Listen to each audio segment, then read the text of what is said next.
Have you ever felt the heavy silence of shame? That invisible hand pressing down on your chest, convincing you that no matter what you do, no matter how much you achieve, something within you is still wrong. Shame is the hidden emotion we rarely name, yet it shapes more of our lives than we dare admit. It dictates what we hide, what we reveal, how we love, and how deeply we trust ourselves. It creeps into our relationships, our ambitions, our choices, whispering that we must shrink, that we must play small, that we must wear a mask to be acceptable. But here's the paradox. Shame feels corrosive, but within it hides ancient wisdom, a forgotten intelligence passed down from generations, buried in our biology, designed not to destroy us but to guide us. Shame, when misunderstood, becomes a prison. But when seen clearly, it becomes a teacher, a mirror, a fire that purifies. The world tells you to silence it, to numb it, to move on. But avoiding shame only feeds it. Denying it only makes its voice louder. What if instead of running from shame, you could face it, understand it, use it? This journey isn't about comfort. It isn't about sugar-coated affirmations or quick fixes. It's about truth. The kind of truth that pierces, the kind that strips away illusions, the kind that hurts before it heals. Stay until the end, because we're not just going to expose shame, we're going to transform it. You'll walk away not just lighter but stronger, not just healed but awakened. Before we begin, pause, breathe. If you're ready to stop running from your emotions and start learning from them, subscribe, like, and turn on notifications. This isn't entertainment, this is transformation. Now let's step into the shadow that whispers. Shame is not loud like anger, not sharp like fear. It is subtle. It lingers in silence, hiding in the quiet corners of your being. It whispers in your ear when you fail. It creeps into your body when you feel exposed. It says the same words again and again. You are not enough. You are unworthy. You are wrong. But where did this voice come from? Was it born with you? Number shame is ancient. Long before modern life, long before cities and nations, our ancestors lived in small tribes. Belonging was survival. To be cast out was to die. Shame evolved as an internal guardian. It was the emotional boundary line between being included and being exiled. It told you, stay in line or you'll be abandoned. This is why shame feels so unbearable. Neuroscientists have found that shame activates the same brain regions as physical pain. To your nervous system, shame isn't just emotional discomfort, it is life or death. So when shame strikes after a mistake at work, a relationship collapse, or even when a private desire rises in you, it's not evidence of your brokenness. It's evidence of your wiring. Your biology still fears exile. Shame is not a demon stitched into your soul. It's an alarm system. A fire alarm that goes off not only when there's smoke, but also when you simply light a candle. Overreactive, yes, but not evil. The wisdom lies not in silencing the alarm, but in learning to listen differently. Shame is not proof of your weakness, it's proof of your humanity. But if shame was meant to protect us, why does it so often destroy us? The next chapter reveals the poison and the medicine. Shame is fire. And fire has two faces. It can burn you alive, or it can forge you into steel. The poison form of shame is the one most of us know too well. It's when the voice of shame stops being a warning and becomes an identity. It's not I made a mistake. It's I am the mistake. It's when you replay failures in your mind like broken records. When you feel so unworthy that you shrink, withdraw, sabotage opportunities, or wear endless masks just to survive in a world you believe would reject the real you. This is the shame that corrodes. It isolates. It convinces you that you're too flawed for love, too broken for forgiveness, too ugly for light. Left unchecked, this poison shame is paralyzing. It keeps people small for decades, entire lifetimes. But there is another face of shame, the hidden medicine, the spark of humility that reminds you you're not above correction. The soft inner teacher that says, here is a chance to grow. The ancient philosopher Socrates declared, "The unexamined life is not worth living." In its healthy form, shame is what drives the examination. It's the mirror that forces you to confront where you've been dishonest, out of alignment, or blind. The medicine form of shame is rare because most people refuse to look deeply enough. They hide, they numb, they blame. But if you stay, if you breathe into shame instead of running, it reveals wisdom. It humbles the ego, and it redirects your life toward truth. So the question is never, do you feel shame? The real question is, what are you doing with it? But who feels shame most? Who carries this weight more than others? That's where we go next. Everyone feels shame, but not everyone feels it equally. For some, shame is a passing cloud. For others, it's a permanent weather system. Children raised in homes where love was conditional often carry shame as their second skin. They learned early that affection depended on performance, obedience, or perfection. Every mistake felt like rejection. Every flaw was magnified into proof of unworthiness. Perfectionists drown in shame because their standards are impossible. Sensitive souls, those attuned to the emotions of others, often absorb not just their own shame, but the shame of everyone around them. Entire cultures even build systems of identity around shame. In some, shame is the glue of honor. In others, it is the silent poison no one names. Research in psychology shows that people with trauma, neglect, or rejection histories are more prone to chronic shame. But here's the paradox. The people who feel the most shame are often those with the deepest capacity for empathy, compassion, and truth. Their sensitivity, the very thing that makes them vulnerable, is also the soil of their potential wisdom. Think of it this way. The heaviest carriers of shame are often the ones destined to transform it, not just for themselves but for others. To feel shame deeply is painful, but it also means you are alive to the nuances of human connection. You're awake to belonging, truth, integrity.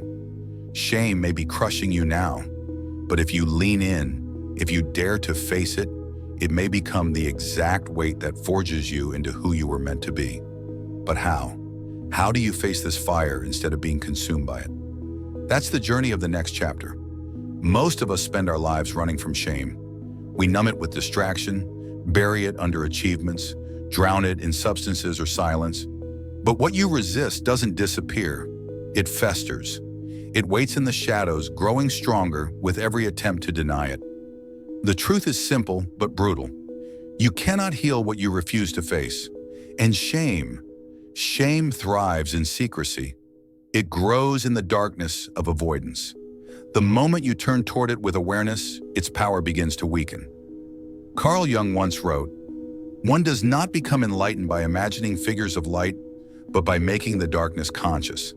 Shame is part of that darkness. To bring it into consciousness is to strip it of its tyranny. Think of shame as fire. If you avoid the flame, it spreads in silence, burning down the house of your psyche. But if you face it, you can learn to harness it. The fire can warm you. It can purify. It can transform. This is why turning towards shame is the first step of liberation. It isn't comfortable. It isn't glamorous. It feels like standing in front of a storm without armor. But paradoxically, the closer you move towards shame, the smaller it becomes.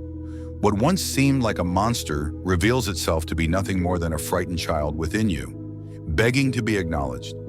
Shame is not here to destroy you. It is here to be seen, heard, and integrated. Avoidance is the real enemy. Awareness is the cure. But to face shame fully, we must first ask, what exactly is it? What is its essence? Stripped bare of story and illusion. At its core, shame is the emotion of disconnection. It tells you, if they see me for who I am, I will lose love. I will lose belonging. This makes shame different from guilt. Guilt says, I did something wrong. Shame says, I am wrong. Guilt is about action. Shame is about identity. That's why it feels so corrosive, because it doesn't just attack what you've done, it attacks who you believe yourself to be. Modern psychology supports this. Neuroscientists have shown that shame activates the same brain pathways as physical pain. That's why your stomach knots, your chest tightens, your throat closes when shame arrives. Your body interprets it as a survival threat. To the nervous system, shame is exile, and exile for our ancestors meant death. But hidden inside that pain is valuable information. Shame points to your deepest needs: the need to belong, the need to be seen, the need to live with integrity. If you listen carefully, shame isn't telling you that you're broken. It's showing you where your wounds are, where you've betrayed yourself, or where you're out of alignment. This is the paradox of shame. It feels like evidence of your unworthiness. In reality, it's evidence of how deeply human you are. It's proof that you are wired for connection. It's proof that you still care about truth, love, and meaning. The essence of shame is not corruption, it is longing. A longing to belong without condition. A longing to live without masks. But why would nature give us such a brutal, painful tool? Why would evolution design something that feels like torture? We feel shame because nature values connection above almost everything else. In the earliest human tribes, survival depended on belonging. Alone you would starve. Alone you would be killed.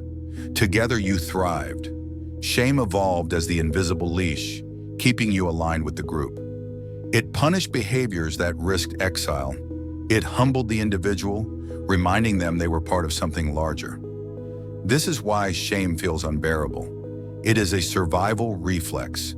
To your body, shame is the warning signal of social death, and for thousands of years that signal was accurate. It kept communities intact. It kept individuals humble. It preserved life. But here's the problem. Our world has changed faster than our biology. Today, exile rarely means death. You can leave a community, a relationship, even a culture and still survive. Yet your nervous system doesn't know that. It still reacts to small mistakes, criticisms, or vulnerabilities as if the tribe is about to abandon you forever. This is why shame so often feels disproportionate. A harmless slip at work, a failed project, an awkward social moment. Your body responds like you're about to be cast out of the village. The old alarm is firing in a modern world.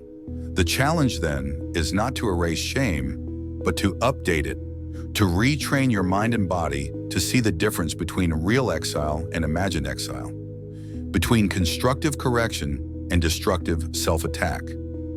Shame exists because life needed it, but today life asks us to evolve beyond it, not by silencing it, but by listening differently.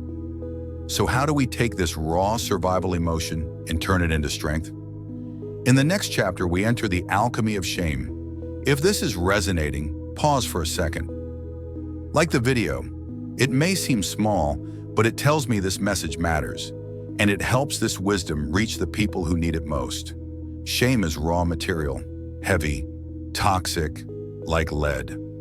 But every alchemist knew that lead held a secret. With the right process, it could be transmuted into gold. The same is true of shame. The alchemy begins not with escape, but with recognition.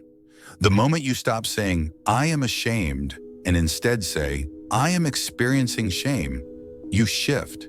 That single word, experiencing, creates a distance. It separates your identity from your emotion. You are not the storm. You are the sky holding the storm. Most people collapse under shame because they fuse with it. They say, "I am broken. I am unworthy." But shame is not who you are. It is weather passing through your nervous system. You are not the rain. You are not the thunder. You are the witness of it all. This perspective changes everything. When you become the observer, you stop drowning. You see that shame, like any raw material, can be worked with. It can be questioned.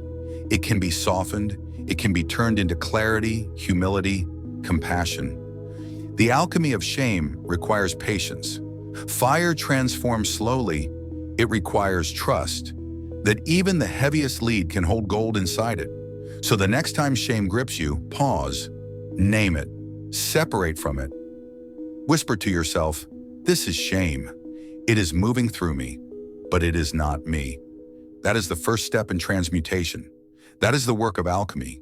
But alchemy is not enough. To truly transform shame, you must embrace what you've been running from. And that means turning toward the shadow itself.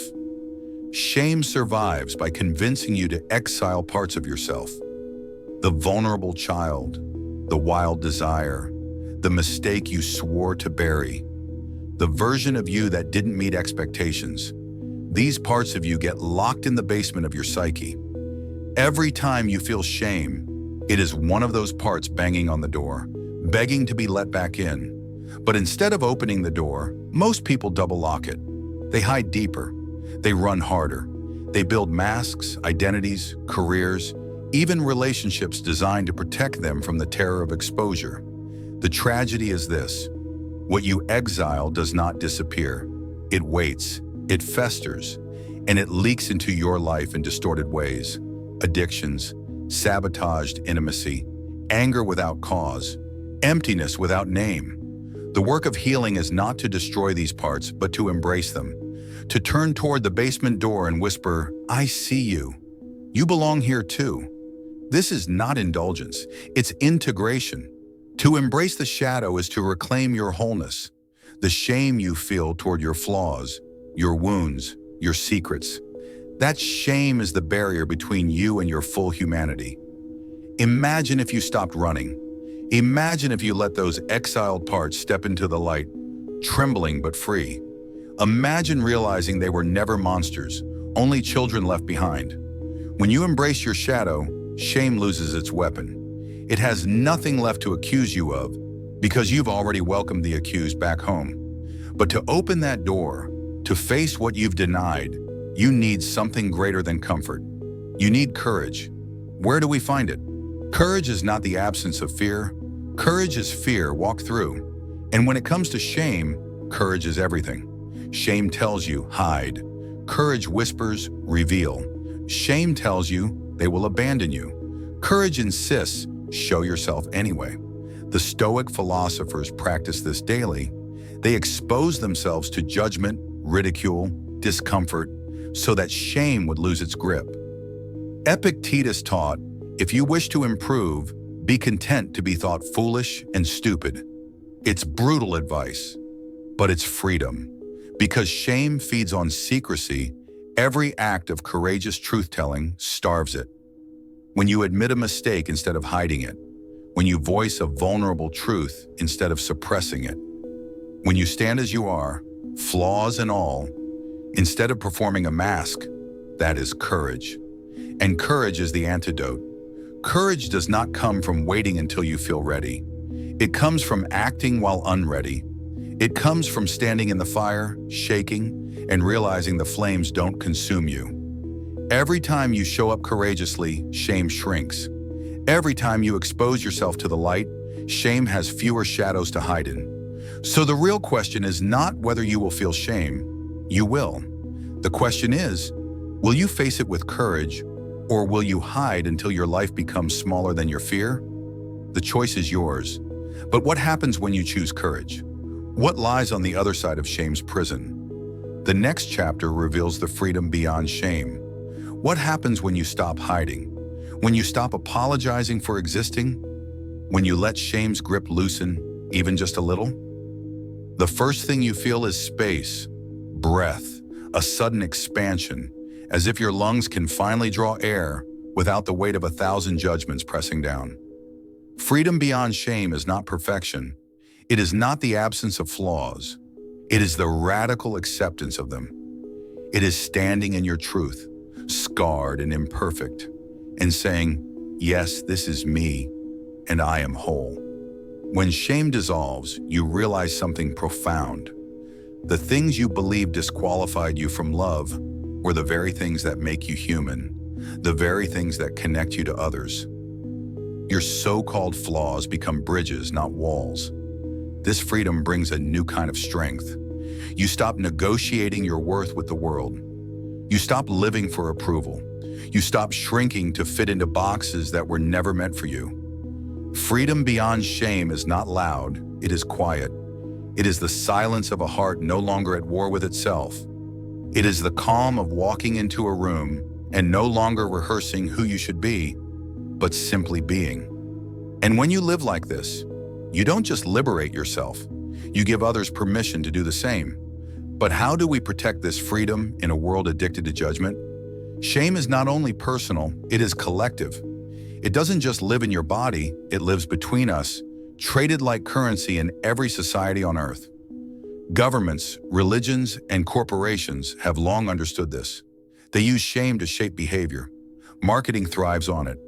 You are not beautiful enough, not rich enough, not successful enough. Religion manipulates it. You are impure. You are sinful. Politics weaponizes it. You are not patriotic enough, not moral enough. Shame is social glue, but it is also social control. And the moment you see it as currency, you begin to question, whose shame am I carrying? Is this even mine? Because here's the truth. Much of the shame you feel isn't born in you. It was taught to you, conditioned into you, installed like software you never agreed to download. When you realize this, the spell begins to break. You see that shame is not just an inner demon, it's a system, and the way out is to stop buying into it. The freedom we spoke of in the last chapter becomes stronger when you expose shame's role in society. Once you see the strings, you can no longer be manipulated like a puppet. You begin to reclaim your worth, not from the hands of institutions, not from the opinions of strangers, but from within yourself. But if shame can be weaponized against us, can it also be used for us? Can we reclaim it as a teacher? Yes, shame can be reclaimed. It can be a teacher if you listen with the right ears. Most people ask, how do I get rid of this shame? That question is already defeat. You don't get rid of shame, you learn from it. You integrate it.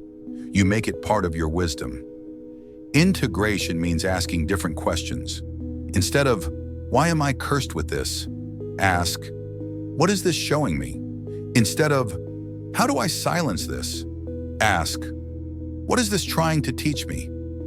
Maybe shame is pointing you to an old wound that's begging for healing. Maybe it's showing you a lie you've been living.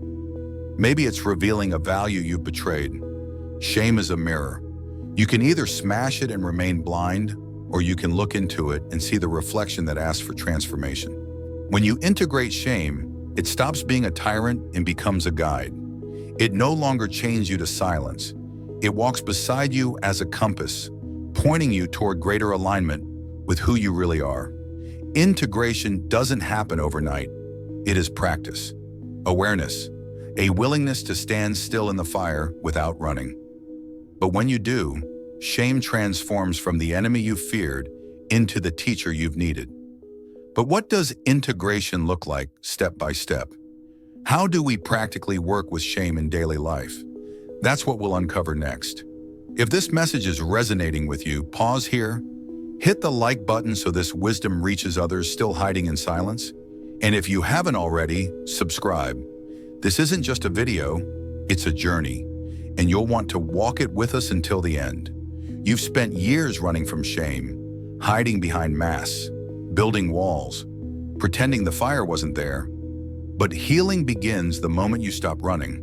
Walking into the fire doesn't mean you enjoy the burn. It means you trust that on the other side of pain is freedom. Just as a blacksmith thrusts raw iron into flame to shape it into a blade, you too must allow shame's fire to transform you. This requires radical honesty. Honesty about the lies you've told yourself. Honesty about the masks you wear. Honesty about the parts of you you've kept locked away. Most people fear that facing shame will kill them. But the truth is the opposite. Avoiding shame kills you slowly, suffocating your spirit. Facing it liberates. So what does walking into the fire look like? It looks like admitting what you've denied, speaking the words you swore you'd never say, sitting with the discomfort instead of numbing it away. It's raw, it's terrifying, but it's also cleansing. The fire doesn't destroy the true you. It burns away the false self you've built to survive. And when you emerge, you realize something profound. You were never the shame. You were always the one walking through it. But to walk into the fire is only the beginning. The question is, how do you rebuild from the ashes? When shame burns away the mask, What's left is raw authenticity. And for many, that's scarier than the shame itself. Because authenticity is vulnerable. It is unpolished. It is you without armor. Reclaiming the self means gathering the pieces you once exiled, the mistakes, the flaws, the wounds, the desires, and instead of hiding them, weaving them into the fabric of who you are. This is not about perfection, it's about wholeness. Wholeness means nothing is left behind. Think of the Japanese art of kintsugi, the repairing of broken pottery with gold. The cracks are not hidden, they are honored. The object becomes more beautiful, not despite its scars, but because of them. This is the invitation of shame, to stop hiding your cracks and instead fill them with gold.